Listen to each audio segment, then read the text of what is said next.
Goddag, vi er Livkoms bestyrelse. Jeg hedder Simon Vester Christensen, og jeg er med i Livkoms bestyrelse som marketingchef. Og jeg hedder Benny Andersen, og jeg er med i bestyrelsen som sekretær. Og mit navn er Peter Jensen, og jeg er med i Livkoms bestyrelse og er menigt medlem og også skribent i nyhedsbrevet. Mit navn er Carsten Schack Petersen, og jeg er formand for bestyrelsen. Og mit navn er Kirsten Christensen, og jeg er kasserer i Livkom. Hvorfor er du med i Livkom, og hvorfor kan du godt lide at være her? Jeg er med i Livkom for at understøtte de aktiviteter, foreningen har, såsom kurser og introduktionsaftener, sådan at flere får kendskab til IVK. Jeg har været med i foreningen i 6 år. Jeg har ikke hele tiden været aktiv i foreningsarbejde, men det er jo vigtigt for sådan en forening at have mange medlemmer, så derfor meldte jeg mig ind oprindeligt. Og hvad kan jeg godt lide ved Livkom, at det er værdierne og selve konceptet IBK, som jeg brænder rigtig meget for. Og det bedste ved at være med, det er, at jeg får en oplevelse af, at der er andre mennesker i den her verden, der arbejder for at udbrede en måde at være i verden på, hvor det handler om at acceptere og anerkende hinanden, frem for at udskamme hinanden og lave fjendebilleder. Jeg er også medlem af Brobyggerne, men udover dialogkaffen, så synes jeg, de mangler en konkret tilgang til kommunikation med de mennesker, man er uenig med. Og det her IBK er så brugbart. Det jeg er mest stolt af ved det arbejde, jeg laver i Livkom, det er, jeg har en stor glæde ved at hjælpe kolleger og venner, når de kommer til mig med konflikter. Det er vel mere med IVK som sådan, end det er i selve foreningen. Men dem, som har konflikter, de gerne vil have hjælp til at få hul på, der har jeg stor glæde ved at hjælpe dem og give råd. Og når de så kommer igennem konflikter og har brugt nogle af mine råd, så bliver jeg vældig glad og i gåseøjne stolt, som nogen kalder det.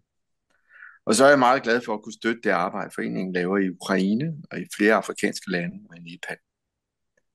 Jeg glæder mig mest til at tage initiativ til at organisere flere lokale medlemsgrupper, så der kommer flere aktiviteter mellem de menige medlemmer. Lokale medlemsmøder, supportgrupper osv. For mig er foreningsarbejdet et middel, en kanal for at arbejde med at give så mange mennesker som muligt mulighed for at kende til IVK, ikke voldelig kommunikation. Så det, jeg brænder mest for, er at holde introduktionsmøder og opsamlingsmøder for interesserede. Jeg er med i Livkom, fordi jeg brænder for ikke-voldelig kommunikation og gerne vil være med til at udbrede det. Og så er det også vigtigt for mig at være en del af et fællesskab, og jeg kan rigtig godt lide fællesskabet i Livkom. Og der er en faglighed til stede, som også gør mig godt omkring IVK.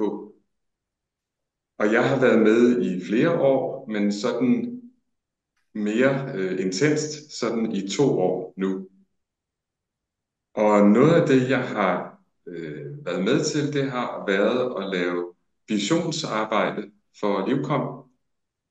Hvordan skal vi udvikle os? Og det har været spændende. Og noget af det, jeg håber på, det er, at Livkom får endnu mere arbejde i Danmark. Flere grupper, der øver IVK, og at vi kan udbrede IVK på skoler og institutioner og organisationer i Danmark. Det håber jeg på. Ja, så er det mig. Jeg hedder Jo Carsten, og jeg har været med siden Livkom startede. Jeg er faktisk med til at skrive vedtægterne og få foreningen til at fungere, og har været indtaget forskellige roller i bestyrelsen over tiden. Og grunden til, at jeg synes, at sådan en forening som Livkom, at den skal være her, det har rigtig meget at gøre med min egen oplevelse af ikke-voldelig kommunikation. Jeg har været sådan et søgende menneske, der både har været en del klient på mange kurser og deltaget og søgt efter, hvad fanden er meningen med alt det her liv og alt det, der sker imellem os og sådan noget. Så mødte jeg Marcel Rosenberg, som var den første, der sådan ligesom forstod mig på et dybere plan og gav mig nogle værktøjer rent sprogligt til at håndtere det inde i hovedet, og også i at håndtere det med kommunikation med andre mennesker. Og det, sammen med mange andre, så blev vi jo ret begejstrede for det. Og der er det rigtig godt at have sådan et fundament som en forening til at arrangere kurser og lave projekter, og det har i høj grad vist sig at være en god idé. Så jeg er rigtig stolt, som er et af de spørgsmål, vi bliver stillet her, stolt af at være med i Livkom, fordi jeg ser, at det kan gøre en forskel. Nu har jeg været med i så mange år, så jeg er også klar over, at det kommer ikke, det daler ikke lige ned, selvom man lærer om det. Der skal gøres en indsats, man skal leve tingene, og det holder jeg rigtig meget af. Jeg er rigtig stolt over, at jeg i en lang årrække arbejdede med skuespillerelever, og de lærte mig en hel masse om det her med kommunikation, og når man nu er sig selv, og man er en anden, og man rollespiller, og hvad man nu gør. Så det har jeg meget sådan i mit hjerte. Ja, så er det mig, Kirsten. Og jeg har været med i Livkom fra starten af. Jeg var med til at starte det sammen med Karsten og en hel masse andre. Vi var en hel gruppe dengang, det startede. Så det bliver jo 15 år nu, vi har været i gang med det. Og det, som jeg rigtig godt kan lide at lave i Livkom, det er at tilbyde kurser i Danmark, men også gerne kurser andre steder. Og så sætter jeg meget pris på, at det at være i sådan en forening, det også er en invitation til at leve i fællesskab. Og for mig har det været en masse læring ved at finde ud af at være i et fællesskab og lave ting sammen, og hvordan får vi en god stemning og en god arbejdsenergi imellem os. Så det ikke bliver kun hygge, men heller ikke bliver ubehageligt arbejde, men at det faktisk bliver meningsfuldt og givende. Så det har været en dejlig øveplads for mig at være med i alle de år i Livkom. Og så tror jeg også, jeg vil sige, at jeg er meget stolt over og glad for, at det lykkedes os at få nogle fondsmidler til rådighed for vores arbejde. Og jeg tror, vi har lavet 10-11 projekter eller sådan noget, og der er der flere millioner, der er trillet igennem foreningen på den måde, til at fremme vores arbejde. For eksempel et projekt for Undervisningsministeriet, hvor vi lavede nogle film om at bruge IVK i skolen. Og de er blevet oversat til 13 sprog efterhånden, så det har i den grad været en succes. Og det, jeg brænder mest for i fremtiden, det er at finde balancen mellem det, som vi laver ude i verden, Ukraine, Afrika, Nepal, og så det, vi laver herhjemme. Og jeg vil rigtig gerne se nogle flere øvegrupper komme i gang herhjemme, og også nogle flere kurser herhjemme i Danmark. Så det vil være det, jeg brænder for, at der skal ske mere af. Tak. Ja, Simon, og jeg er med i Livkom, fordi jeg holder meget af ikke-voldelig kommunikation. Det er en måde at være på og leve på og tænke på, som jeg har haft stor gavn af. Jeg stiftede første gang bekendtskab med dem bare ved at læse bøgerne, og det var noget, som rørte mig dybt i en svær tid.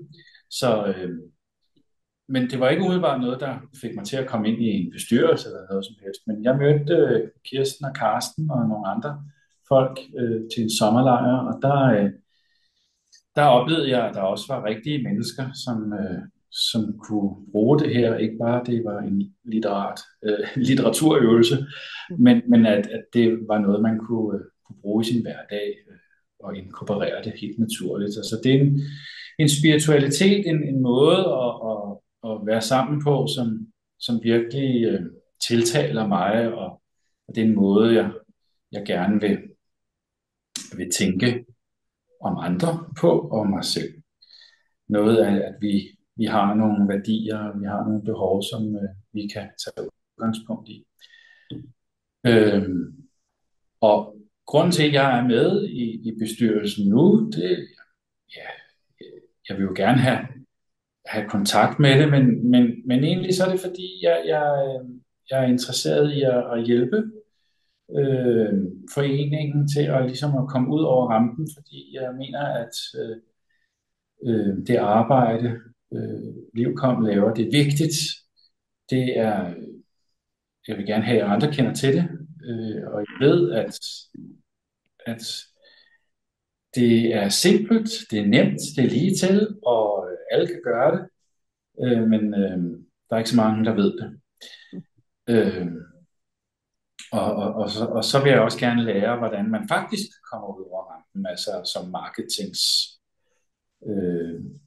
remedier, eller hvad skal man sige, marketingsgreb, man kan tage for at, ligesom at lære det, så jeg også kan bruge det i min egen virksomhed som hypnotisør. Så det er rigtig vigtigt for mig, at jeg hjælper andre, og så på den måde hjælper mig selv. Og det jeg er mest stolt af, jamen, jeg er stolt af at tage initiativ og række hånden ud, og stolt af at kunne finde glæde i at give min tid og min indsats og min entusiasme til en værdig sag, det vil jeg sige. Og jeg glæder mig til at finde ud af, hvordan vi kan gøre endnu mere for foreningen. Jeg glæder mig til at finde ud af, hvordan vi kan få et trygt, stabilt økonomisk fundament, som man ikke behøver at leve fra den ene dag til den anden, men at man faktisk kan tage nogle vigtige beslutninger med lidt fremtidsperspektiv i. Og det tror jeg, at markedsføringen vil hjælpe os med. Så ja, det var mig. Ja. Så vil vi sige, ses vi derude. Farvel.